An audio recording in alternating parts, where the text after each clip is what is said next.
Hey TerraFit team, it's Chelsea coming to you today for our Terra Tips Live. We're so excited to have you here. Remember, if you have any questions, go ahead and ask them here live, and we can go ahead and answer them for you. First, before we dive into eating healthy on a budget, I wanted to remind you that we like to party here at TerraFit, and we are having our TerraFit March to Summer party this Monday, February 27th at 4 o'clock Mountain Standard Time. We want you to be there. We are giving away prizes. We're going to have games. We're going to do tips and tricks on how to win the challenge. And also, we are giving away a Fitbit to one lucky contestant. So, after the video, I'll post a link to the party in the comments. We would love to see you there. Make sure you're commenting here on this post so we know you're coming and we can see you. We know you're coming and you can be entered because you'll be live. So, second thing is our next 12-week challenge starts on March 6th.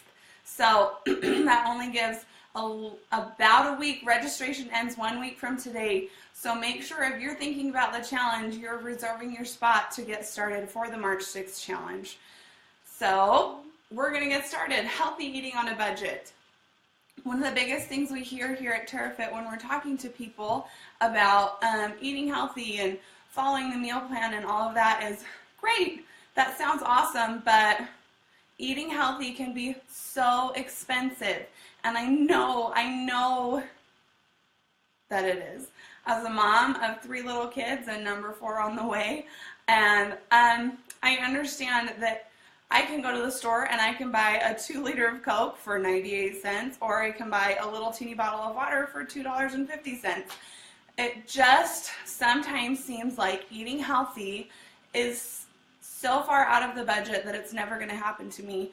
But I'm here to tell you it can happen, and it's easier than you think.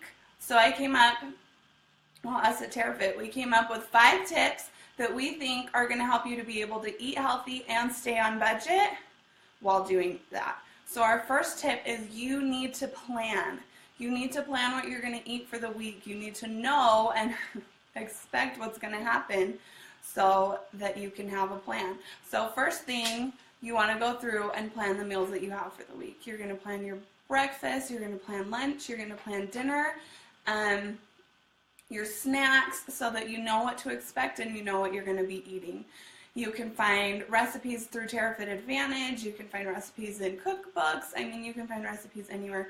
One of the things that I like to do to kind of cut down on costs is when I am planning my recipes for the week, I like to do, we'll have like 1 week of chicken. So we eat a lot of things of chicken, and I'll make a lot of chicken in the beginning of the week, and then I just kind of make it last for the whole week. So we have chicken dinners, we have chicken lettuce wraps, we have chicken and lunches. I mean, we do a lot of chicken so that we can make that chicken last.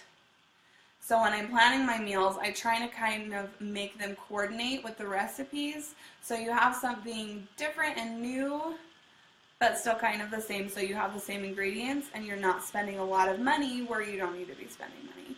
Second, you need to make a shopping list. You need to make a list of the recipes that you need, or of the ingredients that you need. Take it to the store and only shop from your list. If you have a list, it's going to keep you focused and centered on the things that you actually need for the week, and it'll diminish impulse buying because you know, I don't need that this week. I already know what I'm eating, and I know the plan because you've made your plan, and then you're not spending the extra money thinking, ooh, that looks really good. Also, another quick tip, don't go to the grocery store when you're hungry.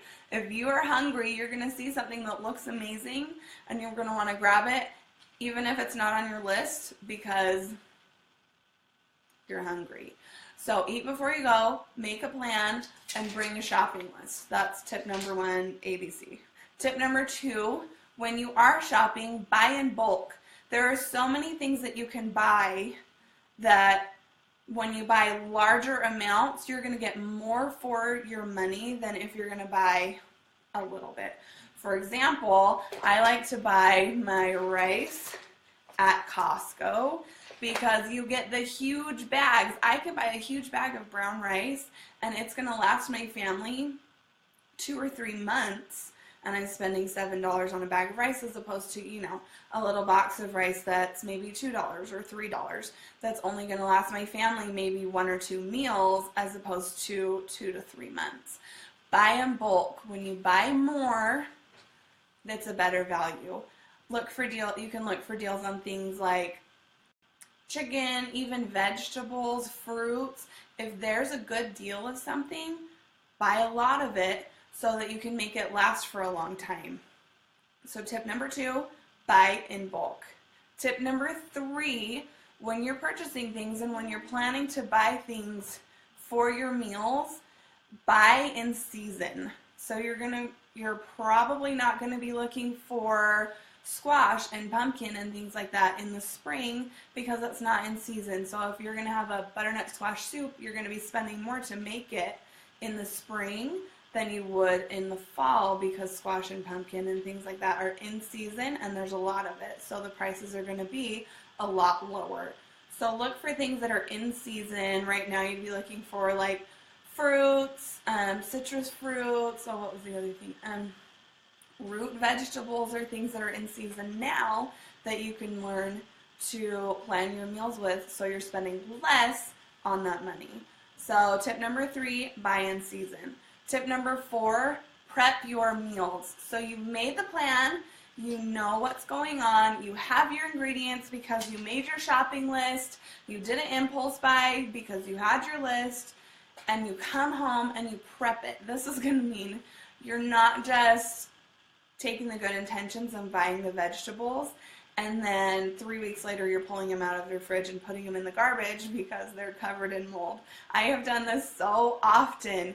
Meal prep is key. So you prep your vegetables, you prep your fruits, you prep your rice because you know what's going to come for the week. You have your meals ready. Then it's also easier to prepare them for later. So prep your meals so you're eating the food that you've purchased. So that's tip number 4. Tip number 5, use your freezer. When you're buying in bulk or if you have made more meals than you think you are going to need, freeze them. Don't let your ingredients go to waste that you've already purchased or already prepped.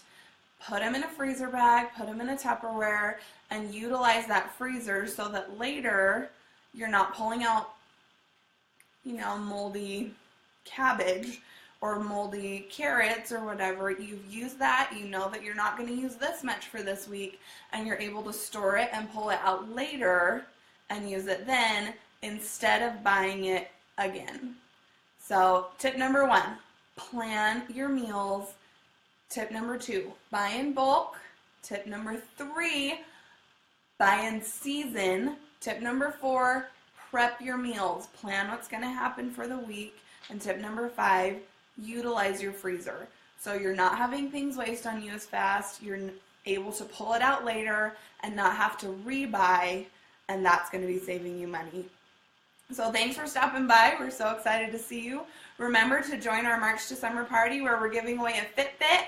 Also, we're going to be looking at entries on this post. Make sure you're commenting and liking this post to be entered to win the Fitbit. We're going to be watching if you come to the party and commenting on the post in the party.